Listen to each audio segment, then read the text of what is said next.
just record on the out, and then I'm going to share screen.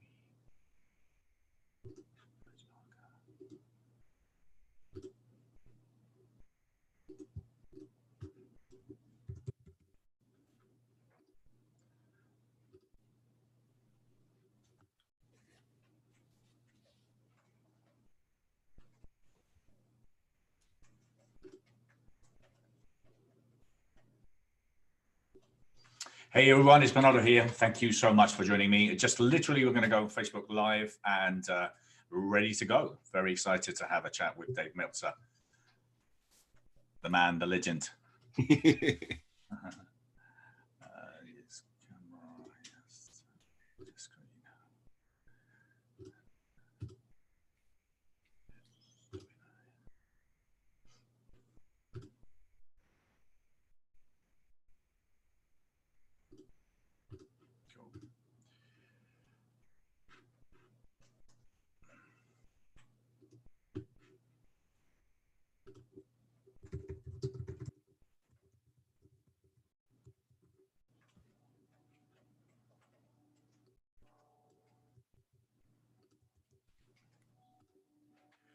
Okay, cool. Hey, welcome everyone. It's Bernrado Moya here, founder of The Best You, author of The Question.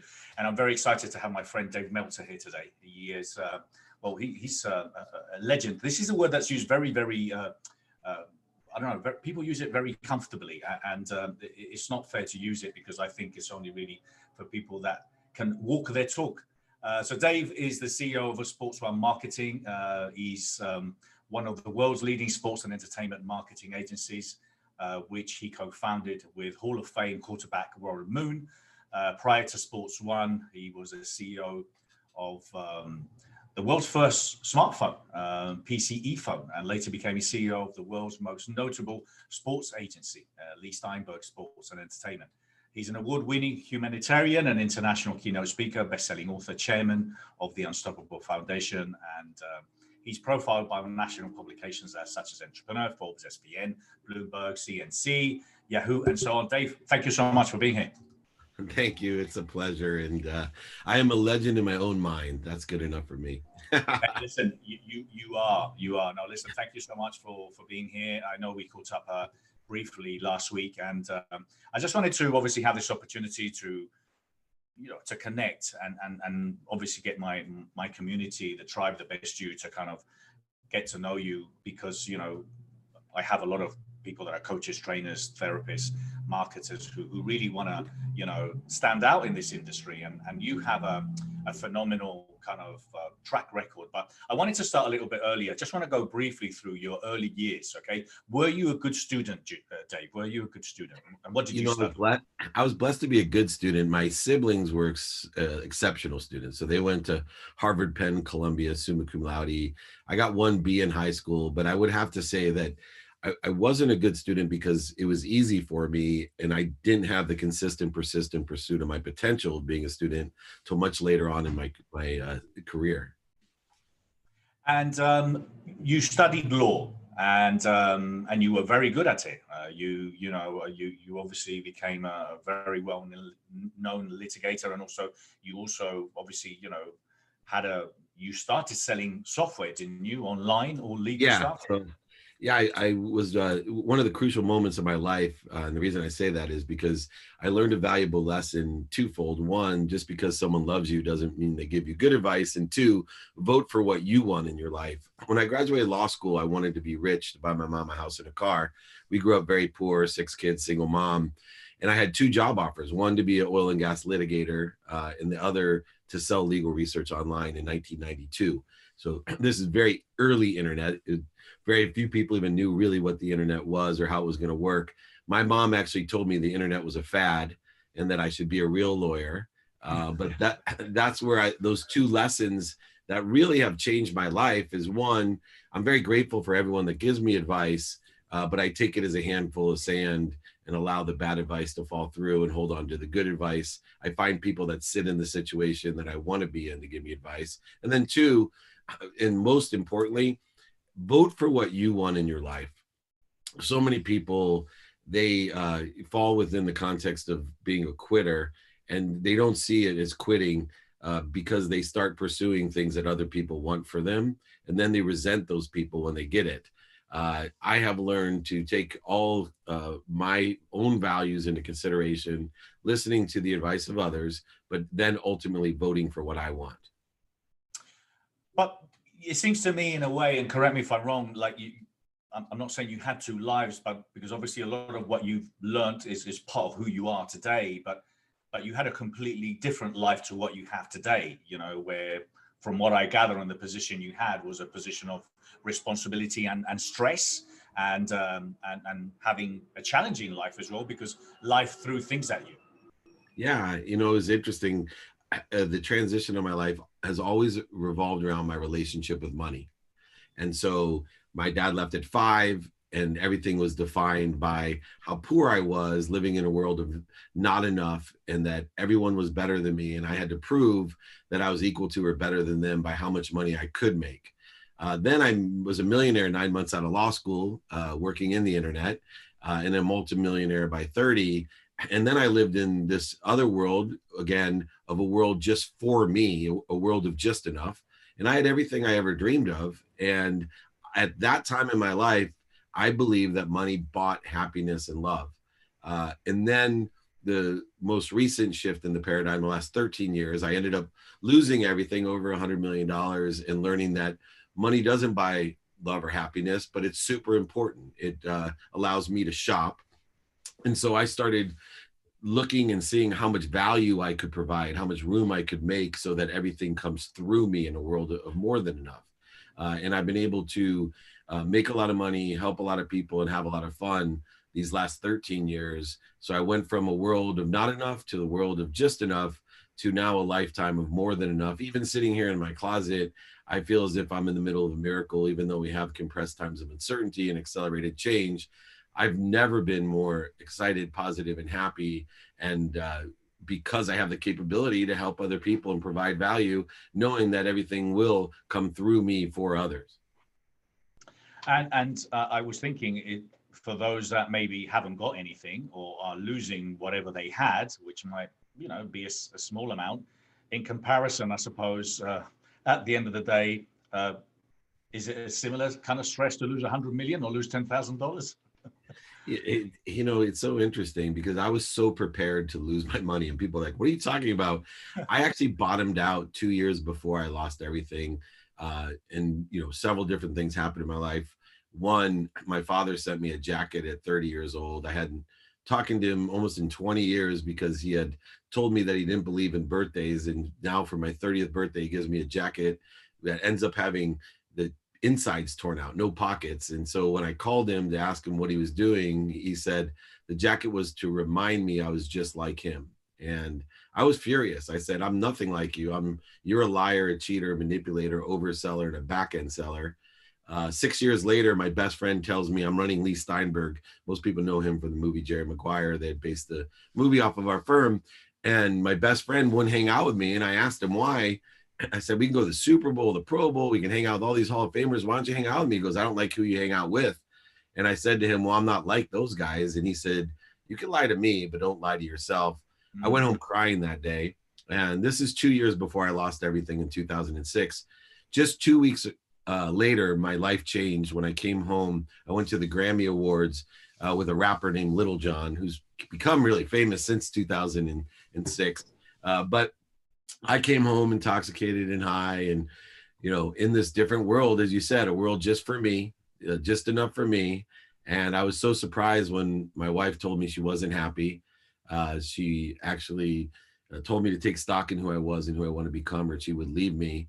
And I was even more mad at her than anybody. I couldn't believe, you know, with everything I had done for her, all the things I had provided and bought, from ski mountains to golf courses to homes to, you know, cars and motorhomes and boats. How dare she? And the poignant moment of my life, the turning point, was when I woke up in the morning. I was going to get divorced. I was ready to call my friends from law school, take everything, see how I could take everything for me, my money, my kids, everything. How dare I lived in a world of ego, you know, offense. And then I looked over in the closet, and my world all collided together in the coincidence that had to teach me the light, love, and lessons of my life. I saw that jacket, And when I saw the jacket, I realized, oh my gosh, I'm just like my dad. I'm a liar, a cheater, a manipulator, an overseller, back end seller, and I better take stock in who I was and who I want to become, or I was going to die. It wasn't even a matter of losing all my money. So 2 years into my shift in my paradigm, my transformative life, I lost everything, but I was prepared for it. I literally had already been living by gratitude and forgiveness and accountability, and understanding inspiration is something that I'm always connected to. It's not motivation. Motivation doesn't last. It's something that will get you up, but it won't get you there. I was living my life in inspiration. I was getting there, and with a full perspective of gratitude, forgiveness, accountability, and inspiration. And ever since then, last 13 years have been nothing but abundance, nothing but a world of more than enough. And like you said, I've lived my life to provide service and value to others. And for some reason, it just keeps coming through me. I have no problems making money and no problem telling people it's a great thing to make money as long as you buy the right things with it, like donating it for community centers and buying meals for our first responders and anything else that you can help with. I love to expand and make as much money as I can to help as many people as I can. Well, that's great. And obviously what I got from there, and I use this, and I do say this quite frequently, that obviously honesty, as you pointed out, honestly starts with yourself. A lot of people are actually asking for honesty from other people, but they're not honest, from them with themselves. And obviously that's where it all starts. Now, your principles there that you've obviously already shared, about gratitude, empathy, accountability, and obviously, effective communication. You come across as obviously, I was saying this at the beginning, you come across as a real deal, but because obviously, you're extremely empathetic. I feel, I think you give everyone their time, and people seem to connect with you in a much deeper level. So as a salesperson myself, I understand obviously how my sales skills, communication skills have helped me to obviously, be who I am. But and I'm obviously sure that those skills are part of who you are, and obviously, you can use them consciously and unconsciously. But you connect in a deep level, and obviously you coach and mentor people. What is the secret in order to kind of bring the best out of people? Because that's what you do with a lot of the people that you work with. Yeah, I think there's a blend of the pragmatic with the spiritual. There's a blend of the two currencies, money being one of them. I have a very pragmatic, systematic way of doing things business-wise and sales-wise. And I believe that there's an object of energy that we put into the flow called money, and it's very important. And we have to reconcile that with another currency called faith. And faith is the aggregate of what we think, say, do, believe, and even our unconscious competencies of our personality traits, characteristics, obsessions, addictions. And what we do is live in this world, this blend of how to do that. And I think that blend consists of 5 things. One, credibility. Above all else, we have to be honest with ourselves. We have to be credible. We have to be pursuing our potential, our truth, and illuminate the things and the mistakes that we made, live in the world of hypocrisy, and understand we're evolutionary creatures, not revolutionary creatures. So I work really hard on allowing people to be credible in who they are, finding their own frequency. 2, you mentioned earlier, which you're very good at, Bernard, which is people bound emotion for logical reasons. And so we have to be able to attach emotionally to find out what people like and don't like. We have to be more interested than interesting. We have to see how we can provide service or value to others. And, that emotional attachment is second. And then third, understanding the currency side of money, quantifying, not subjective value, but quantifiable value, time, resources, money. How can we quantify the reasons that someone should do something? How do we quantify the impact that it has? And then furthermore, the capabilities that we have, or the synergies or supplemental capabilities that our network has, or our experts or mentors have as well. And then now overall, just an impact in general, being able to describe an impact of, changing the environment or feeding people, whatever a general impact. Mine is happiness. You know, my goal in life is to empower 1,000 people like you, who I know easily could empower 1,000 people to empower 1,000 people to be happy. And I see it every time you have one of your live events and now the virtual events, that you are a catalyst and one of those people for me that are crucial to meet my mission of creating a collective consciousness and impact of happiness. To me, happiness is the most viral of all the diseases. It's spread by just simply witnessing it, and it's so strong that it actually strengthens our immune system and kills off all the other viruses. And then finally, the biggest practice is to practice ending fear, teaching people, you know, number one, to identify when they're in the wrong trajectory, when they're accelerating into a void, shortage, or obstacle, when they're creating interferences or corrosion to the great connection of inspiration that they're always connected to, and then we're accelerating in the wrong direction. So if we can, number one, identify through the need to be right, offended, separate, inferior, superior, anxious, frustrated, angry, guilty, resentful, any of these feelings, number one, how do we identify it when we're in the midst of it? Two, how do we stop and then roll in the right trajectory towards the truth of what we're looking for? So those 5 things, I think, can change anyone's trajectory, as well as give them a different perspective. Of course, utilizing gratitude, which gives them that perspective, forgiveness or empathy that allows them to share the emotional connection, accountability, which gives them control, and then finally, understanding the difference between motivation and inspiration, which is the ability to not only effectively communicate with the most powerful source of love, light, and lessons, but allow it to come through us and appreciate it, add value, and then effectively communicate it to others. And that's really what Best of You is about. You are one of these solar batteries that appreciates and gives out that connection to thousands and thousands of people. Yeah, thank you. Great knowledge there, Dave. And I think obviously one of the things that I'm going to point out is fear. You know, there's a lot of fear right now, and you know, we have we're solution driven animals. You know, I think you and I think the same. Okay, what's the outcome? Where are we going with this? What is the solution? I also do get that a lot of people just simply frozen. They're frozen right now. They just simply do not know what to do. And you know, although I believe that a lot of us were desperate to have this downtime, we've always wanted time to be able to write the book, to think, to inspire, to help, to build relationships. Although now, and I was sharing that message this morning, you know, make sure that you're using and taking advantage of this downtime. But what are the best tips and advice for fear? Because there are a lot of people that, you know, have very little, and not only have very little, you know, kind of they don't have the skills, and they're obviously very concerned because there's a lot of uncertainty at this point. Yeah, uncertainty is what causes fear. So I always tell people, let's focus on what we have control of and we can be certain of. And so number one is we have control of our mindset. And so the more we can work on developing our positive mindset, developing the skills to have a positive mindset, acquiring the knowledge to have a positive mindset, and then maintaining that desire that I must be what I can be. If we can utilize and control our mindset, that's the first step in combating the fear or uncertainty. The second thing that we have certainty of is our feelings. So we want to practice having control of what we can, which is our feelings. How would we feel about this? So let's look for understanding. Let's try to find the superpower, the light, or the lessons and everything.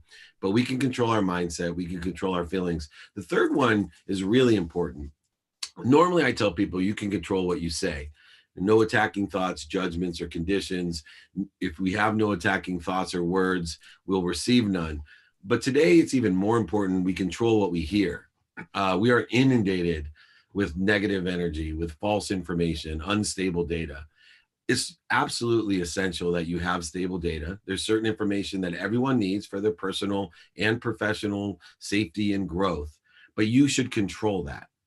Seek the information that you want. Set apart, part of your morning or night or both in order to go ahead and seek the stable data that you want, but don't let it inundate you all day long. Don't allow the chaotic noise to create a negative energy, allow you to pay attention to the wrong things, put intention into the wrong things. And then finally, You have control of what you do. And it's the most important thing, because there are a lot of people with very little. There's a lot of people that are hopeless, a lot of people depressed, anxious. There's a lot of domestic abuse. There's all types of negative things going on. You are in control of what you do. If you are sitting there hopeless and negative, there's one thing you can do that will change immediately your life. Go help somebody. It's impossible. If you sit there and you are even suicidal and you are at the ground zero, before you do anything else, from your hopeless position, your negative, anxious, fearful position, the last resort, go do something for someone else. And I promise you, instantaneously, mathematically, technologically, it's impossible not to feel better and to put yourself on the trajectory and the momentum of being of service and of value. So be kind to your future self and do good deeds, and everything will turn out fine. You'll be on the road to recovery, to revenue, and realize that you're really in the middle of a miracle if you take the right mindset, feelings, thinking and saying and doing the right things. You'll feel fine. That's great advice, Dave. Thank you. That's brilliant. And absolutely, there's always something that you can do. So I was talking previously to this question, I was talking about focus. Now, I was reading in some of your previous interviews, and I always like to ask my guests, some recommended reads. Now, I know you, from what I gather, you're a big fan of, or you were a big fan of Wayne Dyer and his book Intention. So talk to me about intention and focus now at this time. What do we need to do to stay focused and be focused? Because we have this pause, we have time to reflect. It's time to take inventory, not only of our personal experiential giving and receiving values, but taking inventory of what we utilize time for. I believe that I pay attention to and give intention to my calendar. I call it studying. I study every day and put intention into three things in my calendar. One, everything I have planned. So routine becomes very important while we have this downtime. Either have a set routine or an adaptable routine that's based off of your prioritized values. But study what you have planned before you go to bed every day and when you wake up. Study it, pay attention, and give intention into it for the coincidences that you want. Attention plus intention equals coincidences. Then study the white space or blank space or empty space in your calendar. Study it with attention and intention of how to be productive, provide value, accessible to others, and the ability to access what you want, and of course, grateful. So when you have those three, that kaleidoscope of perspective, your downtime, that free time, that white space in your calendar, the unplanned part of your calendar now can become the greatest asset that you've ever had. And then finally, study sleep. Sleep is essential. Not only does it regenerate our bodies, but it also allows us to have a clearer connection to the powerful source of light, love, and lessons, meaning that every day is like the myth of Sisyphus. We're pushing a boulder up to the top of the mountain, and most people don't study sleep, which is our number one habit that we all share, the one that we spend the most time every day, but hardly anyone ever pays attention or gives intention to sleep. I do, for this reason, because I don't want my boulder to be at the bottom of the hill every day and continue push it to the top to have it come to the bottom every day. I want to plateau and grow. So when I study sleep, not only does my body rejuvenate, but my mind, body, and soul elevate so that I plateau and grow every day, have a new baseline, a higher frequency or higher vibration every single day that allows me to expand, accelerate, and most importantly, be happy. Brilliant. How much do you sleep? I try to go to bed by 11, and I wake up every morning, no matter what, at 4. My plan for the day is to make sure everything I do. Now, my wife will tell you some days I make it to 8:30, but my intention is to make it to 11. Yeah, brilliant. Okay, well that's great. Listen, no, I've got my routine of 5 o'clock in the morning now. I've been doing that for quite some time, and it's brilliant. And my last question was, I know we've got to run off. So, what excites you? What excites you now? Because I don't know, and I'm asking, has anything shifted for you since we're going through this? So, what excites you now, and what's next? For me, it's the technology and the efficiencies within. I've built a brand myself over the last 3 years to empower other people to be happy. And I've allowed my ego to create inefficiencies and you've seen me traveling with a big group of people and a big posse around the world to see everybody in person. And now utilizing these technologies of efficiencies, I get so much more done and so many more people touched and inspired. And I'll continue to do that. The second thing real quick is my family dinners. I have 3 teenage daughters, my niece is with me, my wife and my 10-year-old. I would make a reality show of my dinners, but they'd take my kids away because it is absolutely the best time I've lived a blessed life around celebrities, athletes, entertainers, the best events in the world, like the Best of You conference and the Super Bowl, but nothing compares to me. I'll never have this opportunity again, not because I don't want it, but if you ever tried to herd cats, that's like trying to get your 3 teenage daughters to have dinner all at once with you. 2 are in college. So every single day, this is the first time in my life since I've been 24 that I've been home an entire week without traveling anywhere in my whole life. So to sit down every night with my family and be thoroughly entertained with some real crazy stuff, I'll never forget the spirit of my life. It's the most valuable thing I could ever ask for. I would pay money. I tell my wife, if you want to charge me, I'll pay to come to dinner. But this is the best thing I've ever done. That's brilliant. Thank you so much, Dave. Listen, thank you so much for your generosity. Thank you so much for your great work. And I'm blessed to have you in my list of contacts and friends. Thank you so much. Take care. Lots of love. Thank you. All the best. Take care. Thank you everyone for watching and for listening. Inspiring People Talks. Take care. Stay safe. All the best. Bye. Thank you.